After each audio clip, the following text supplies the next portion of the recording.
Well, this is the part of the Erie Canal at Scullery Crossing. The Mohawk River is in the background.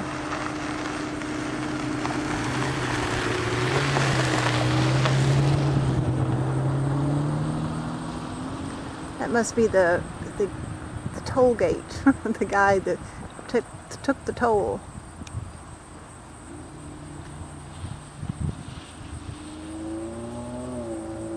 That's the Mohawk River back in there. You can see this is the enlarged part of the canal. It's bigger than 40 feet wide, and I'm looking back from where we were just a minute ago, and there's the river again out there. I'm going to go pan it around this way. And they made two locks here. There's twin locks here, right? There's one over there on the left, and then this one over here, right there. It looks like scummy down there now, but of course they don't use it. Anyway, I think I see Doyle way down there. He's way down there. Let's see if I can get him up closer.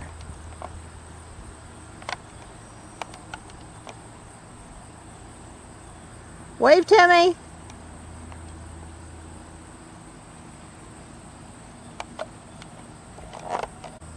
I think Chuck and Patty would really like this. There's a hiking trail around here.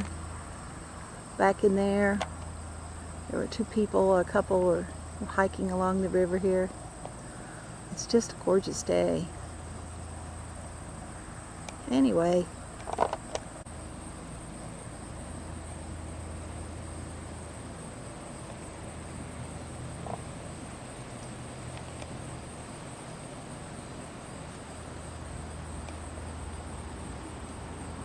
well, I think you've seen enough. You know what you're standing on. I'll tell you a little bit about your tour guide.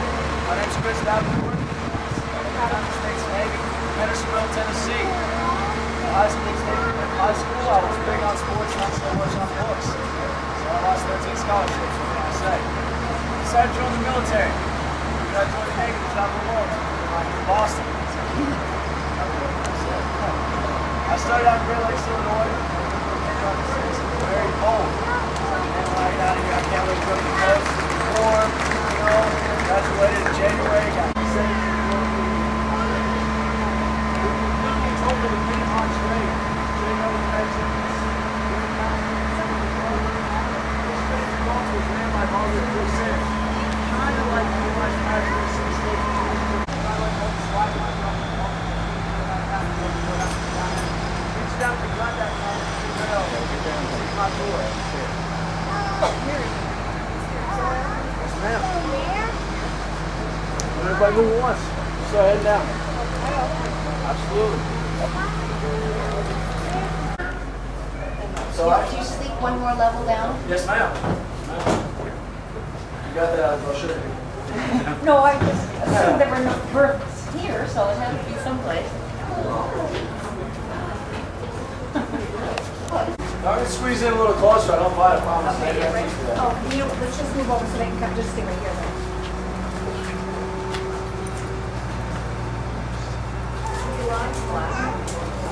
Yes. Actually, the black synthetic lines that you have now represent tar hem. Maybe their parents would get their paycheck each month, which is only about $6. Their parents would get that paycheck each month. After their first year in the military, they would get the choice. They could stay in the Navy, live out their life getting their own paycheck after that first year, or they could go back to that family who might have done something with their money, might not have. But at least they spent their first year here, right? Doing their great job. Now the reason I say that they had the most important job on the ship was because they would run down below decks, grab the powder and the shot for each and every one of these 24-pound long guns here and the 34-pound carronades up top. They'd run the ammo up to each and every one of their guns. So like I told you, these recoil 3 to 6 feet at 30 to 40 miles an hour. You can imagine sending your boy across the highway, doing a highway of Ford Explorers doing 45 miles an hour back and forth and grab you a loaf of bread because that's what you needed that day. That's what these boys did. They served their duties. These gun crews ran gun drills 18 hours a day. It was their life. This gun was their job. It was their lifestyle while they were on board this ship. So you can imagine they got pretty thirsty, right? Right. Come right back here to the scuttlebutt. It's a double-butted barrel with a scuttle on top. That's where they kept their fresh water.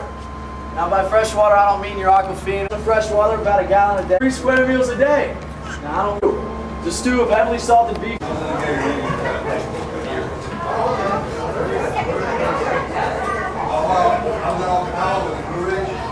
That's Gerri going down to the lowest level.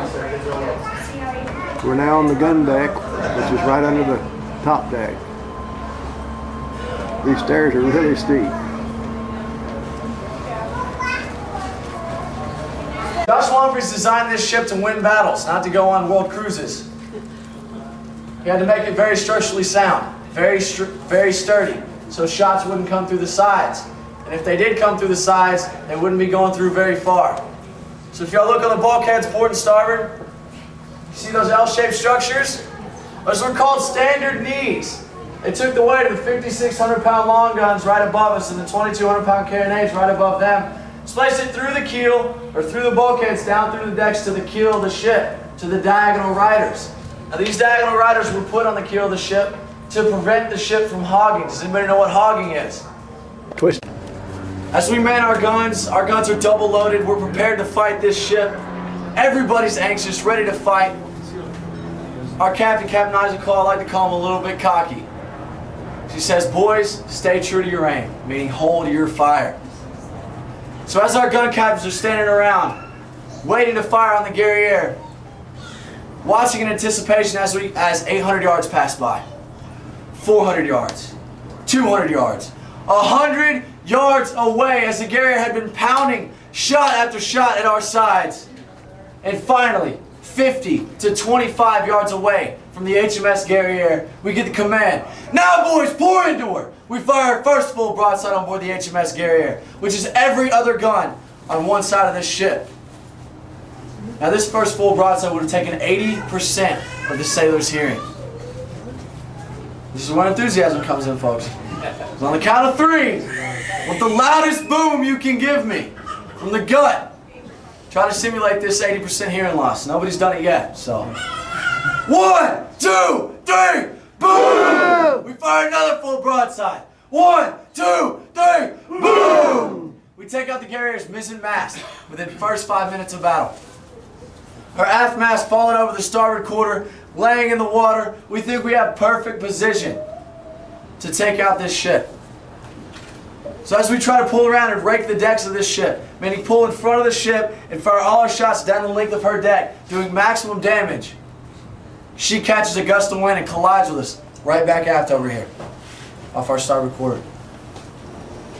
With her bowsprit stuck into our aft end of our ship, our Marine Lieutenant, Lieutenant Bush, commanding officer of the Marines, steps up. He says, "Shall I board her, sir?"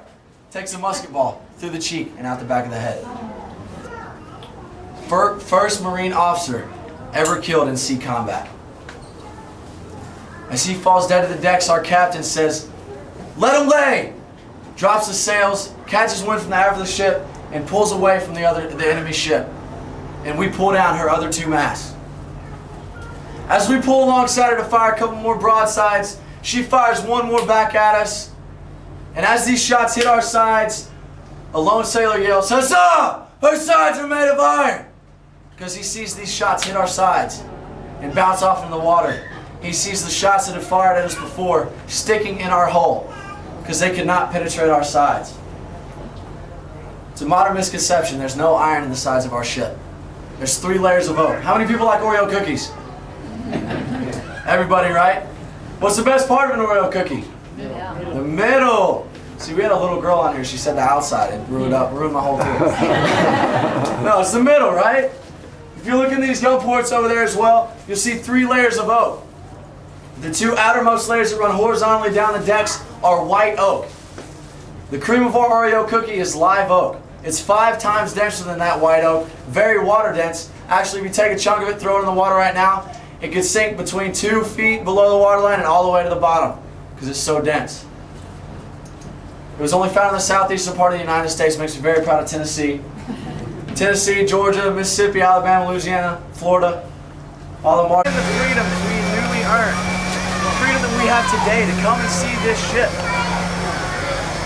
To be a part of something great. To have a story to tell when you come back home from being overseas. To earn a little bit of college, a little bit of education, possibly a little spending money along the way as well. I want y'all to take this in a little bit. I have a lot of friends overseas. Possibly y'all have family overseas, whatever not. I have a couple that actually have made that ultimate sacrifice to defend our freedom. And they did it proudly. They were happy to be over there, just like all the other sailors and Marines and everybody that I've met that has been over there. They see the cause. It gives us the right to roam freely around the United States of America, to be free, fighting this war on terror. Now they have to dig holes at night to stay warm, eat MREs. I don't think that that's any easier than what they had on this ship. And that's why I like to say this ship is a symbol of freedom, the freedom that we have here today. Now you folks have saved this ship. It's been your ship. It still is your ship. Because in the 1820s, she was rumored to be scrapped. You folks saved over $1 million to save your ship. Again, during the Great Depression, we had a national pennies campaign to save this ship. And it raised over $900,000 just in you folks alone. And then school children who tossed in their pennies. The Ellis Club donated $25,000 to put us over $1 million to restore this ship to what you see today. And once again in 1997, we had another pennies campaign to buy sails for this ship. To let her do what she does, going out two times a year, actually setting sail, to demonstrate what you folks have done. So on behalf of the United States Navy, my commanding officer, Commander William A. Bullard, 70th in command, the crew of the Constitution, I personally would like to thank you for visiting your ship and following my tour. Have a great rest of the day in Boston. Hi, babe. How's it going? Oh, we're having a great time. We're here at Old Ironsides. I'm gonna pan it right now.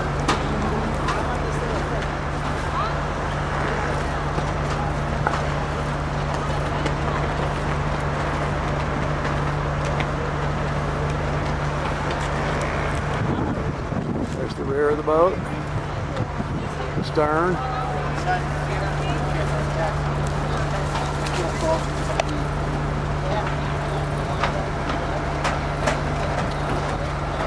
All the way to the bow. So it's a pretty good sized ship. 2,100 tons. Carries 52 guns, 54 guns. Up to 32 pound in size. It's quite a ship. This is the third time I think that Mom and I have been here. That's where Marines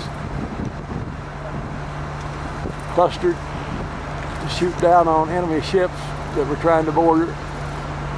Here's another one up here. All three masts have these gun platforms. And the ship had 45, I think 55 Marines on board. So armed with muskets, they could do a lot of damage to anybody that tried to come alongside and board your ship.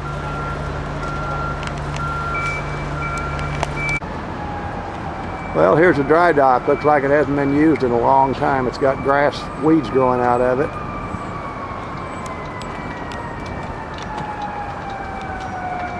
But they bring ships in here. First they open the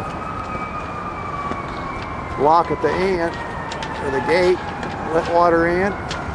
Up to sea level, the boat comes in and they close the gate, pump the water out, and you're in dry dock. There's a ship right over there on the other end.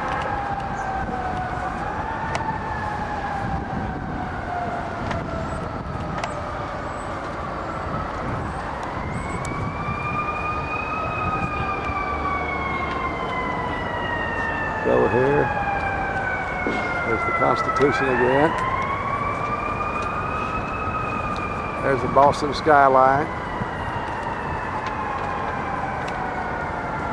part of it.